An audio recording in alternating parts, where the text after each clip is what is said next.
আমি কারো কথার বিরুদ্ধে কোনো জবাব দেওয়া আমি প্রয়োজন মনে করি না, কিন্তু কিছু জবাব এই জন্য দিতে হয় যাতে আপনারা বিব্রত না হন। কারণ আমার শ্রোতা যারা আছে সারা পৃথিবীব্যাপী ইনশাল্লাহ জ্ঞানী একটা শ্রেণী লোক তো আমাদের আছে, তো এই জন্য কিছু প্রশ্নের জবাব দিতে হয়।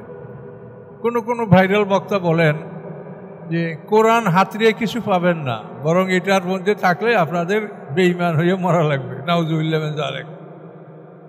এরা হলো দেশের ভাইরাল বক্তা। তো এখন এটা আপনারা শুনে নেন, তার বক্তব্য আপনি খুঁজে পাবেন। তো এখানে আমার কথা আমি আল্লাহর কোরআন যা বলছে তাই আমি বলবো। সূরা ফুরকানের 30 নম্বর আয়াতে আল্লাহ বলেন, অকাল রাসূল ইয়া রাব্বি ইন্না কওমি ইত্তাখাযু হাযাল কুরআনা মাহজুরা। হাসরের ময়দানে, কিয়ামতের ময়দানে 50,000 বছরের সমান যেদিনে বিচার অনুষ্ঠিত হবে, সেদিনে আল্লাহর রসুল একটা মামলা দায়ের করবেন। সেই মামলাটার বিবরণ কি? অকাল রাসূল, রাসূল বলবেন ইয়া রাব্বি, হে আমার রব, ইন্না কওমি ইত্তাখাযু হাযাল কুরআনা মাহজুরা, নিশ্চয় আমার জাতি এই কোরআনকে ত্যাগ করেছে, কোরআন বর্জন করেছে। এই কোরআন যারা ত্যাগ করেছে তাদের বিরুদ্ধে আল্লাহর রসুল হাসরের ময়দানে মামলা দায়ের করবেন। মামলার ভাষাটা আপনি কোরআনে পেলেন। এখন ওই বক্তা সাহেব যা বলেছে তাতে তো আপনাদেরকে কোরআন ছেড়ে দিতে বলছে, যে ওর মধ্যে কিছু পাবেন না আর আপনি বেঈমান হয়ে মরবেন। কত বড় কথা! কোরআনের মধ্যে থাকলে আপনি বেঈমান হয়ে মরবেন। তাহলে উনি আপনাদেরকে কোরআন ত্যাগ করতে বলেছেন। এখন ওনাকে আপনারা ফেসবুকের মাধ্যমে জিজ্ঞাসা করেন যে আমরা আপনার কথায় কোরআন ছেড়ে দেব, কিন্তু হাসরের ময়দানে যখন আল্লাহ রসুল আমাদের মামলা করবে, সেই মামলাটা আপনি ঠেকাইতে পারবেন কিনা, সেই মামলাটা উড্র করতে পারবেন কিনা আপনি সেটা একটু বলেন, আপনার কাছে জানতে চাই। এটা জিজ্ঞাসা করেন তাকে। এরা মানে মনে করে যে সব মানুষ আমাদের কথা শোনে, আমরা যাই বলি তাই সত্য। কাজে এটা ঠিক না। এই ভাইরাল হওয়াটা কিন্তু জ্ঞানের উপরে হয় না, এটা একটা কৌশল আছে এটার পিছনে। এগুলো বলা ঠিক না, তারপরও না বললে আপনারা বুঝবেন না যে মানে জ্ঞানহীন মানুষ ভাইরাল বক্তা। এগুলি সাধারণত এভাবে হয়ে থাকে যে যদি কোনো রাজনৈতিক দল মনে করে যে এই বক্তা সে আমার পক্ষের, তখন ওই রাজনৈতিক দল তাকে মানে সমাজে ওই স্থানে পৌঁছে দেওয়ার জন্য কর্মীদেরকে বলে তোমরা অন্তত 10,000 লোক তার মাহফিলে উপস্থিত হবা। তো ওই দলীয় কর্মী 10,000 লোক উপস্থিত হইলে মানুষ দেখবে হায় রে হায়, এত লোক। এইরকম যদি 2-3টা মাহফিলে করা যায় তখন এমনি সেই ভাইরাল হয়ে গেল। এখন সব লোক আসে অমুকের মাহফিলে, এত লোক আমরাও চলো যাই, এলো ভাইরাল। কিন্তু জ্ঞান ভিত্তিক ভাইরাল হয় না। তো এই জন্য আপনারা সতর্ক থাকবেন। তাকে বলেন যে আপনি যে আমাদের কোরআন ত্যাগ করতে বললেন, তা আল্লাহর রসুল যে আমাদের কোরআন যারা ত্যাগ করেছে তাদের বিরুদ্ধে মামলা করবে, তা আপনি কি এই মামলাটা উড্র করতে পারবেন? তা আপনি আমাদের কোরআন ত্যাগ করলেন কোন দলিলে, কিসের ভিত্তিতে? তারপর কোরআনে কিছু পাওয়া যাবে না, এই কথাটা কত বড় মারাত্মক, সম্পূর্ণ কোরআন বিরোধী কথা। কোরআনে আল্লাহ তাআলা পরিষ্কার সূরা আনামের 38 নম্বর আয়াতে আল্লাহ বলছেন, মা ফাররাতনা ফিল কিতাবে মিন শাই, এই কিতাবে আমি কোনো কিছু কমতি রাখি নাই, কোনো কিছু ঘাটতি নাই। সূরা বনী ইসরাঈলের 12 নম্বরের আয়াতে আল্লাহ বলেছেন, অকুল্লা শাইয়ান ফাসসালনাহু তাফসীলা, আমি প্রত্যেক বিষয়ের বিস্তারিত বিবরণ এই কোরআনে দিয়েছি।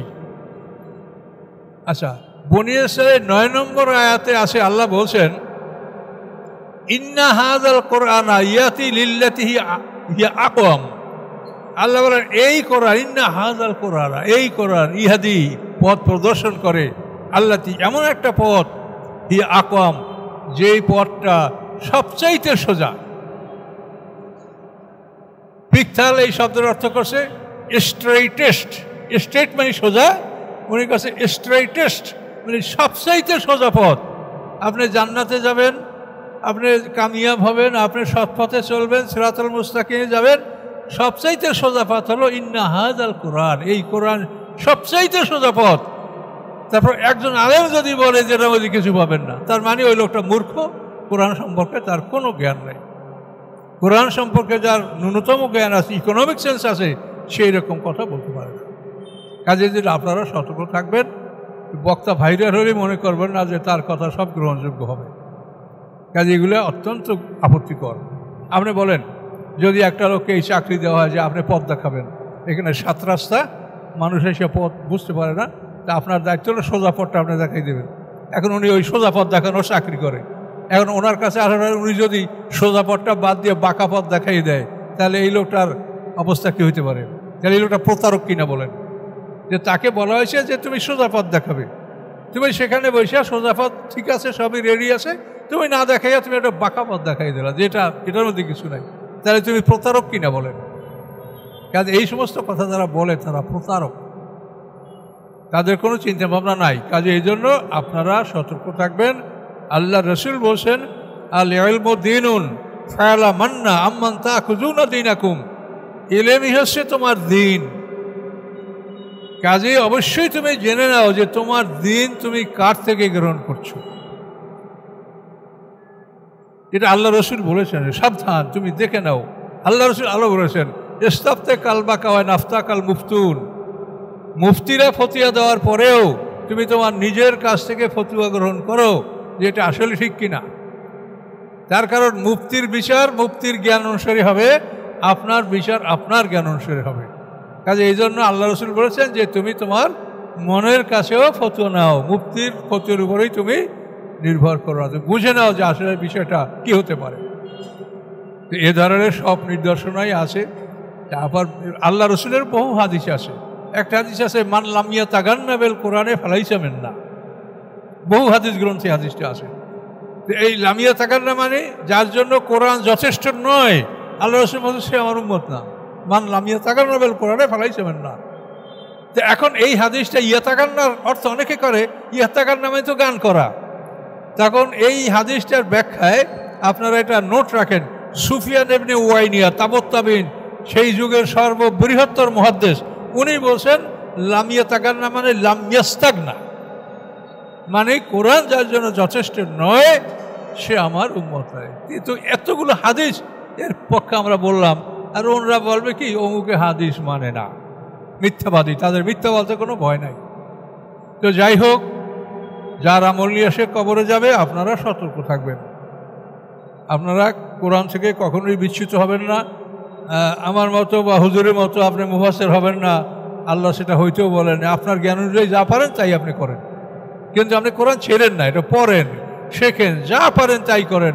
ছোট ছোট সূরার অর্থ শেখেন, কিন্তু কোরআন থেকে আপনি দূরে থাকেন না, ধৈর্য রাখেন। আল্লাহ বড় দয়ালু, আল্লাহ আমাদের কাছে কিছু চায় না, সে চায় আমাদের আনুগত্য, যে আমরা তার আনুগত্য স্বীকার করি কিনা, আমরা তার কাছে আত্মসমর্পণ করেছি কিনা। কাজে এই জন্য যার যা জ্ঞান সেই জ্ঞান অনুযায়ী আল্লাহ তাআলা বিচার করবেন। আপনারা কোরআনকে ধরে রাখেন, লেগে থাকেন, কোরআনকে কখনো ত্যাগ করবেন না। কোরআন ত্যাগ করলেই আপনি রাসূলের ওই মামলার আসামি হয়ে যাবেন। ওয়াকালা রাসূলু ইয়া রাব্বি ইন্না কওমি ইত্তাখাযু হাযাল কোরআনা মাহজুরা, এই আল্লাহ সূরা ফুরকানের 30 নম্বর আয়াত। তো যাই হোক, আল্লাহ আমাদের ক্ষমা করুক। আমরা যেন কারোর প্রতি বিদ্বেষ বা প্রতিহিংসামূলক কথা না বলি, আমাদের কথা যেন হেদায়েতমূলক হয়। আল্লাহ যেন তৌফিক দান করেন। বলুন আল্লাহুম্মা।